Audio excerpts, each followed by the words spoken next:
What if the medicine we're searching for isn't in a pill or a workshop, but in each other? We are wired for connection. Our nervous systems evolved in tribes and in touch, not in isolation and in boxes. We need belonging like we need water. The social neuroscientist Matthew Lieberman showed that disconnection triggers the same area in our brain as physical pain. So this connection that we're talking about tonight is not a luxury, it's a need, it's a biological need. And yet, so many of us are walking around in a quiet state of disconnection, not just from each other or the culture, but from ourselves. And we're also living through a time of profound collective trauma, political division, culture wars, the constant crises we're getting from the news media all the time. All of this is impacting our nervous system. They pull us into fear, into fight or flight, and into the illusion of separation. But it doesn't have to be this way. My name is Julian Royce, and I'm called to work as a trauma-informed therapist, a meditation teacher, and a coach, because I believe that the healing that we need is not personal, but collective.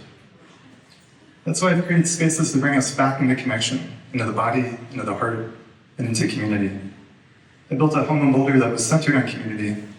It was filled with a lot of different events. We had things like authentic related dinners.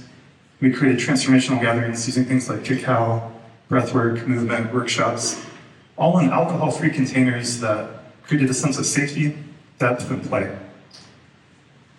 And so now I'm offering events in my new office space, which is in downtown Boulder and other locations in the area.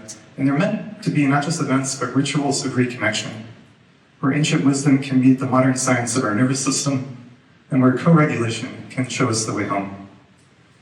Because trauma isn't just what happens to us.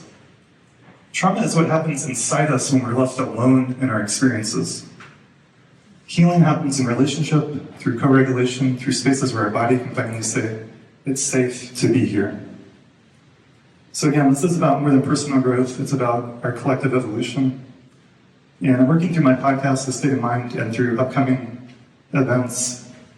I make an effort to make all my events trauma-informed and to create a safe space where ancient practices can be reborn in a new way.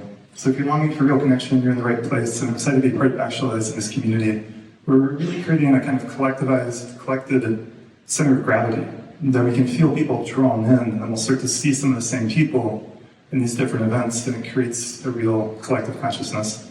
So thank you so much.